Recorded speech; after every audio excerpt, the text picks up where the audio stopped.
Okay, welcome to the Chocolate Wars, chapters 15 and 16.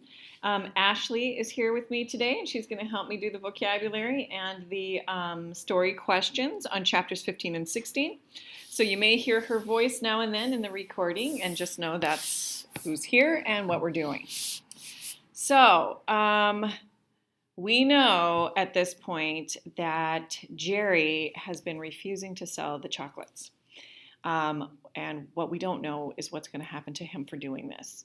So in chapters 15 and 16, we may be exploring that topic, but we'll see as we traverse through these chapters. All right, chapter 15. Hey, Archie, Emil Janza called. Yes, Emil. You still got the picture? What picture? Suppressing a smile. You know what picture? Oh, that picture. Yes, Emil, I still have it. I don't suppose it's for sale, Archie? Not for sale, Emil. What would you want with that picture anyway? To tell you the truth, Emil, it's not the greatest picture ever taken of you. I mean, you're not even smiling or anything. There's this funny look on your face, but you're not smiling, Emil. There was a funny look on Emil Janza's face right at this moment, and he wasn't smiling now either. Anyone else but Archie would have been intimidated by that look. Where do you keep the picture, Archie? It's safe, Emil. Very safe. That's good. Archie wondered, should I tell him the truth about the picture? He knew that Emil Janza could be a dangerous enemy. On the other hand, the photograph also could be used as a weapon. Tell you what, Emil, Archie said. Someday you might be able to get the photograph all for yourself. Janza flipped his cigarette against a tree and watched the butt ricochet into the gutter. Oh, we got our first vocab word. This is a good one. Ricochet is probably the vocab word, right, Ashley? Is that the one? Yes, it is. Perfect. Okay, when something ricochets, so that's spelled R-I-C-O-C-H-E-T, when something ricochets, it bounces back and forth, right? So you've heard of sometimes there'll be a bullet that ricochets against a wall and maybe hits someone it wasn't intended for. That's what's happening here. So he flips the cigarette butt down and it bounces and he goes in the gutter in a different direction. All right, so we've got that recorded. Awesome.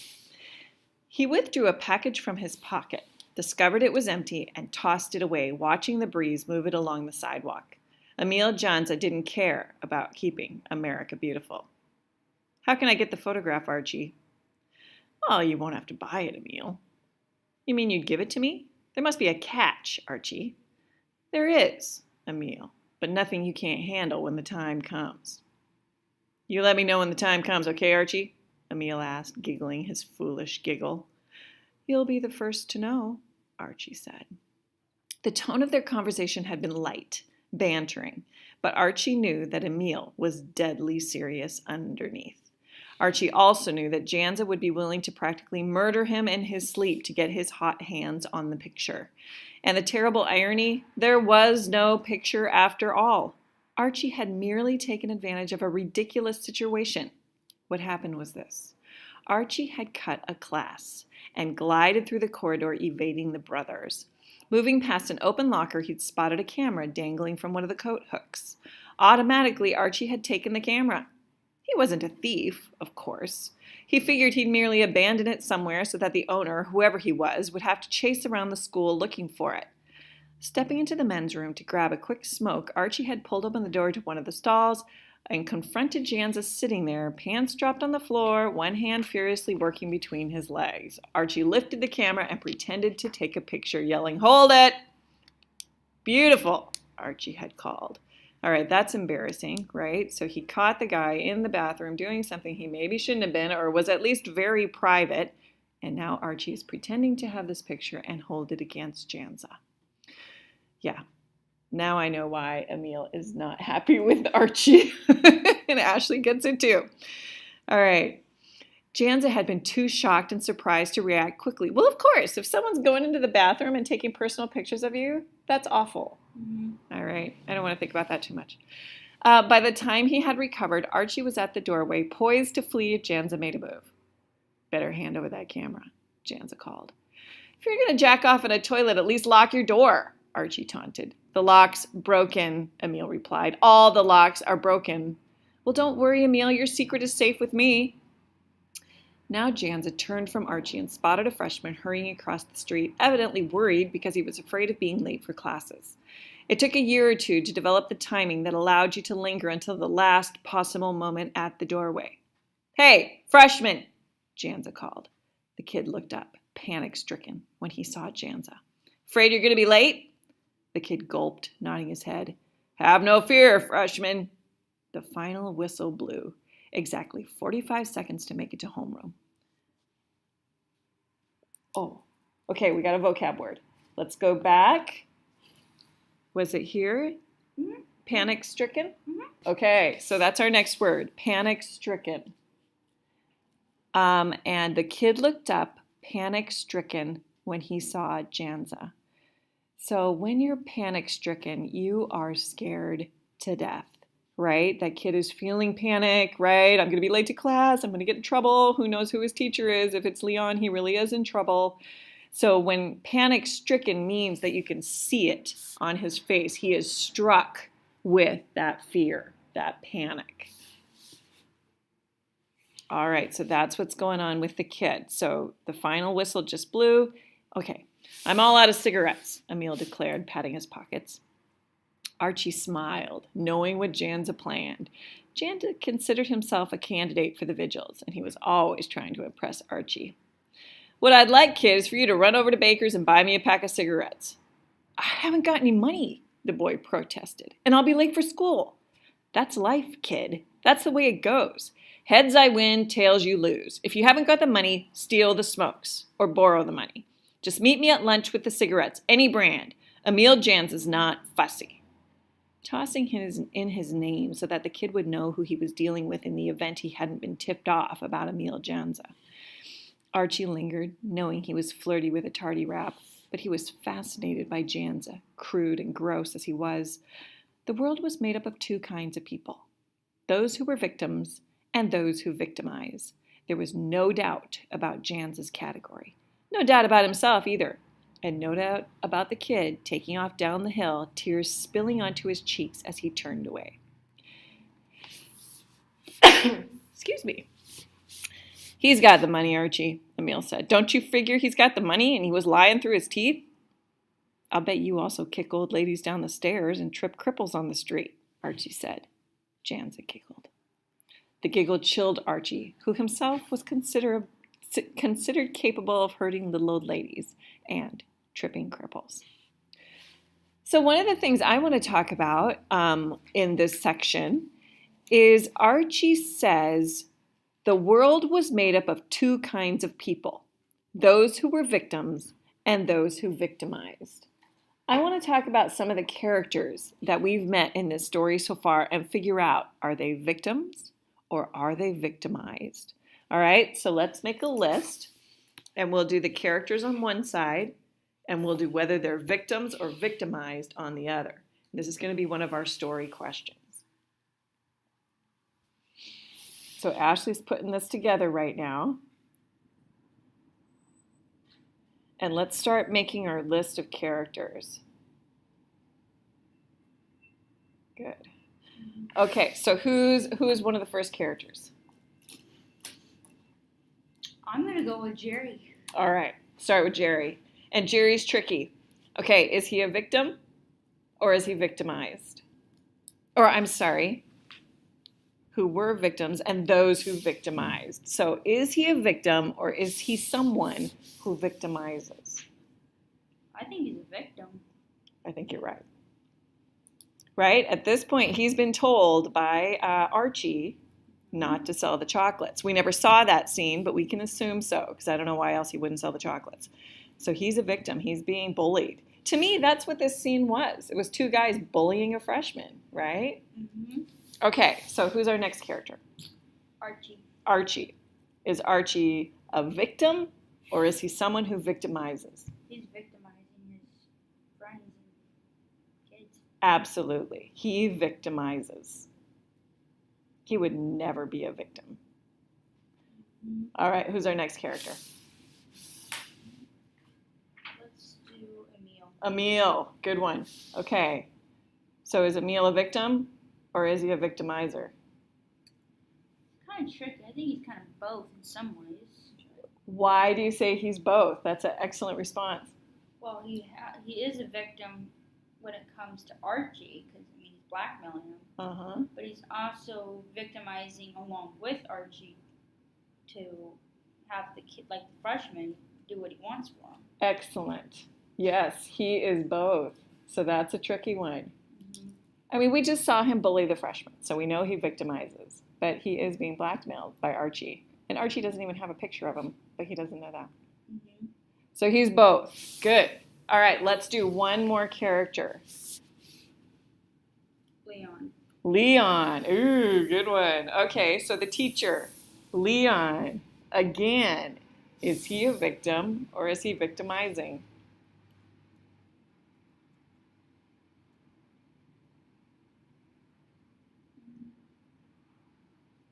I think he's victimizing his students. Yeah, I think you're right. So, because I mean nobody's holding anything against him, so probably just victimized. Okay, so he is someone who victimizes, right? He is someone who victimizes. Good. So he's, but I would argue too that Archie is manipulating Brother Leon in a way. And we haven't seen the whole extent of that. So we'll keep reading and find out how that's working. Okay, so that was chapter 15. We're going to do one more chapter. And let's keep thinking about vocabulary words as well as questions. The question we want to ask about that chapter. The last question we asked was about victim and victimizer. Now we're going to ask something else. Chapter 16. Such a terrible mark, Caroni. I know. And you're usually such a splendid scholar. Thank you, Brother Leon. How are your other marks? So let's talk a minute about marks. We don't call them marks. We call them grades. So they're talking about this kid's grades. So that's a little bit confusing. Fine, brother, fine. In fact, I was aiming for high honors this term, but now this F? I know, the teacher said, shaking his head sorrowfully in commiseration. Commiseration, next vocab word, excellent. So commiseration, commiseration. So when you commiserate with someone, you say, oh, I feel your pain, I feel your anguish. You relate to that person and you pretend that you care. Sometimes commiseration is honest, right? You really do relate to that person and you feel sorry for them. In this case, I don't know. I guess we'll find out.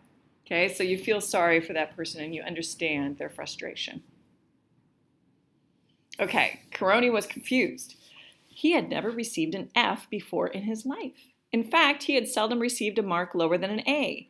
In the 7th and 8th grades at St. Jude's, he had received straight A's for 2 years except for a B+ one term. He had scored so high on the Trinity entrance exam that he had been awarded one of the rare Trinity scholarships, $100 contributed toward his tuition and his picture in the paper. And then this terrible F, a routine test turning into a nightmare. The F surprised me as well, Brother Leon said, because you are such an excellent student, David. Caroni looked up in sudden wonder and hope. Brother Leon seldom called a student by his first name. He always kept a distance between himself and his pupils. There's an invisible line between teacher and student, he always said, and it must not be crossed. But now, hearing him pronounce David in such friendly fashion and with such gentleness and understanding, Caroni allowed himself to hope. But for what? Had the F been a mistake after all? This was a difficult test for several reasons, the teacher went on.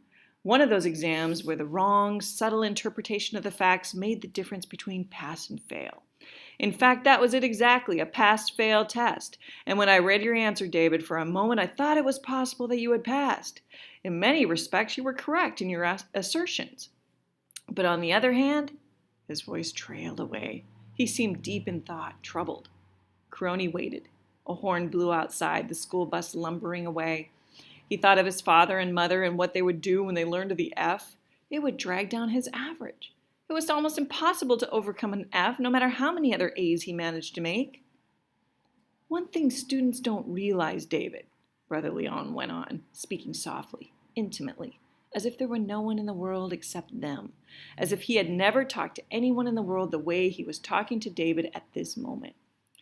One thing they don't grasp is that teachers are human too, human like other people. Brother Leon smiled, as if he had made a joke. Caroni allowed himself a small smile, unsure of himself, not wanting to do the wrong thing. The classroom was suddenly warm. It seemed crowded, although there were just the two of them there. Yes, we are all too human. We have our good days and our bad days. We get tired. Our judgment sometimes becomes impaired. We sometimes, as the boys say, goof. It's possible even for us to make mistakes correcting papers, especially when the answers are not cut and dried. Not one thing or another, not all black nor all white. Caroni was all ears now, alert. What was Brother Leon driving at? He looked sharply at Brother Leon.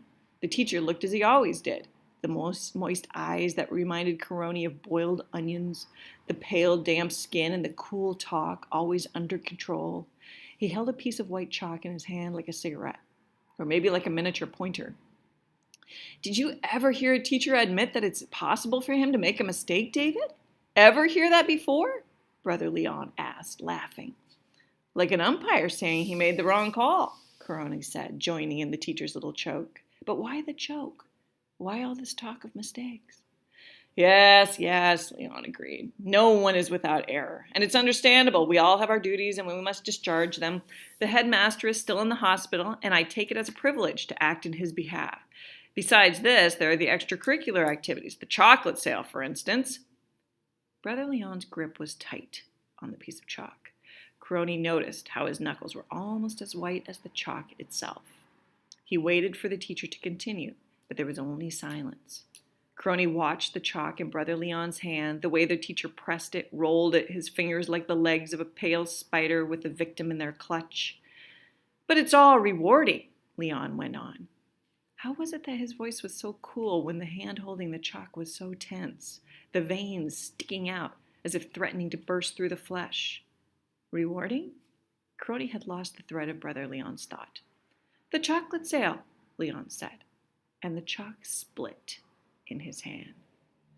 For instance, Leon said, dropping the pieces and opening the ledger that was so familiar to everyone at Trinity, the ledger in which the daily sales were recorded. Let me see. You have done fine in the sale, David. 18 boxes sold. Fine. Not only are you an excellent scholar, but you possess school spirit. Caroni blushed with pleasure. It was impossible for him to resist a compliment, even when he was all mixed up, as he certainly was at the moment. All this talk of exams and teachers getting tired and making mistakes, and now the chocolate sale, and the 2 pieces of broken chalk abandoned on the desk like white bones, dead men's bones.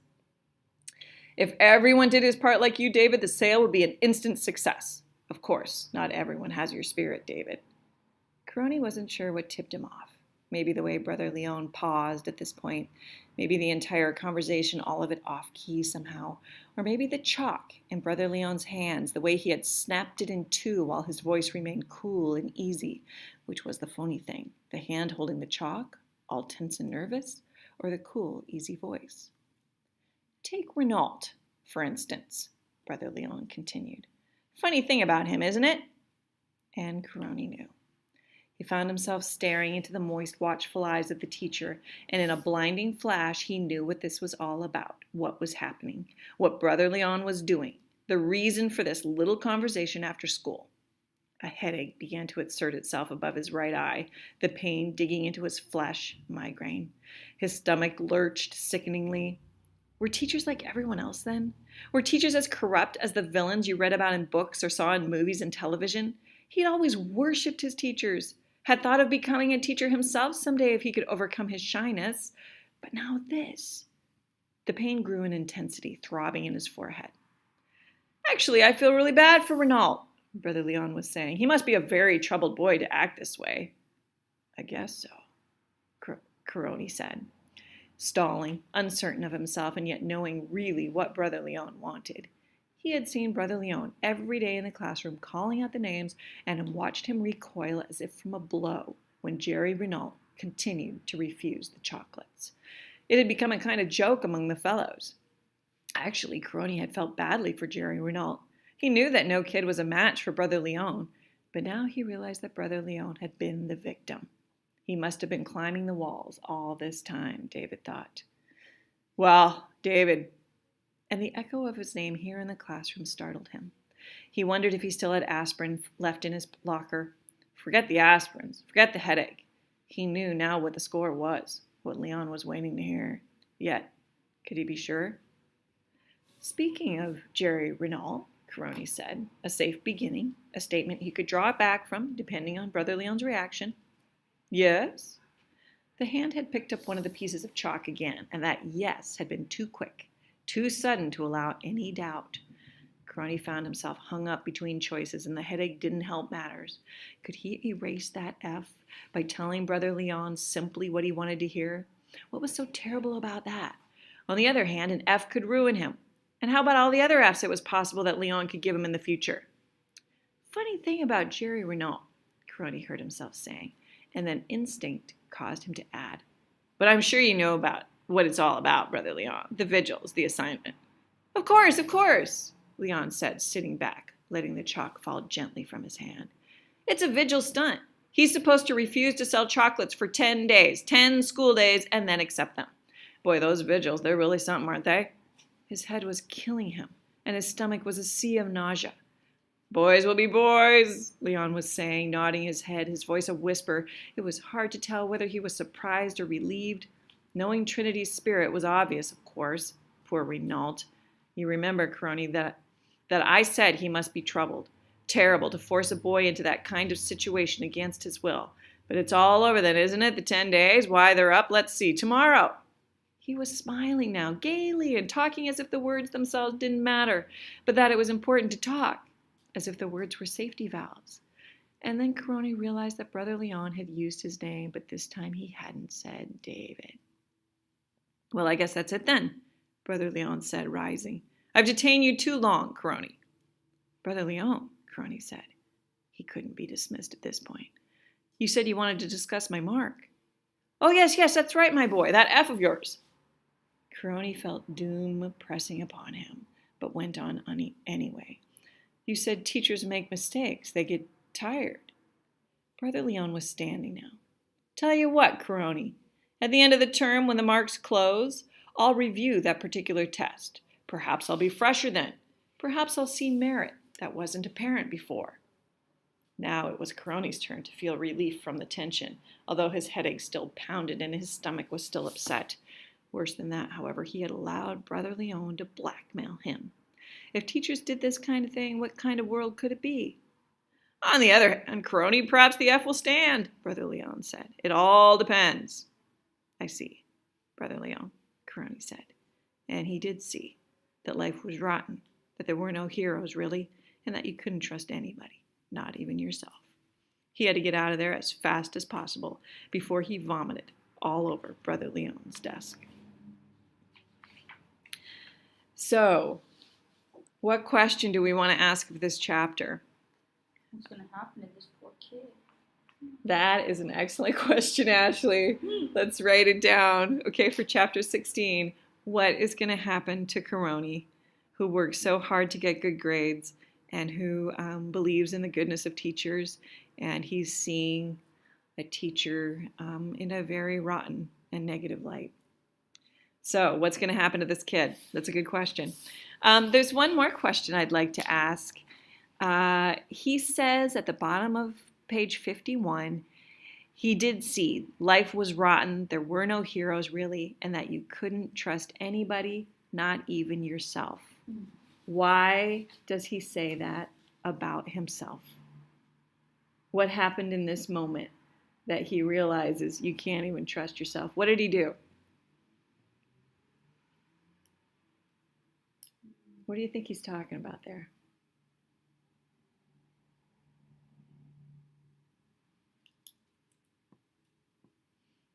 So that's the question we're going to leave you with. And please turn in the document, which will be attached to this lesson. And that's chapters 15 and 16. Thanks so much, and see you next time for chapters 17 and 18.